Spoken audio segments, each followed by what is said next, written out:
கூலி கேக்குறான்டா. எத்தனை ஜாக்கெட்டு? ஒரே ஜாக்கெட்டு. அட பாவியா, ஏன்டா 2100 கேட்டேன். சார், உங்க டீச்சர் ஜாக்கெட்ல ஜன்னல் வைக்க சொல்லியிருக்காங்க. ஆசாரி கூலி 1100, கொத்தனார் கூலி 800, என் கூலி 300 நான்டா. சரி, கொடுத்துட்டு வந்துட்டேன்டா. தீபாவளிக்கு முதல் நாள் நைட்டு கொண்டாந்து ஜாக்கெட்டை கொடுத்தான்டா. சரி, காலையில ஜாக்கெட்டை போட்டுக்கிட்டு முந்தானே எடுத்து போத்திக்கிட்டு வர்றா மாப்பிள்ள. இப்படியா? ஆமா மாப்பிள்ள. ஏனுங்க? ஜாக்கெட்ல ஜன்னலை பின்னாடி வைக்கணுமாமுல. ஏது மாத்திட்டான்டா. என்ன வெட்டிங்க? ஏன்டா அப்படி பண்ணான்னு கேட்டேன்.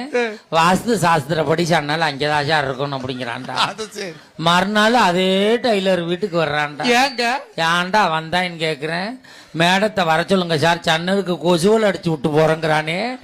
இந்த சினிமா பார்த்து மக்கள் டிவியை பார்த்து இந்த செல்போனை பார்த்து அழிஞ்சு போனது உண்மைதானே? உண்மைதாங்க.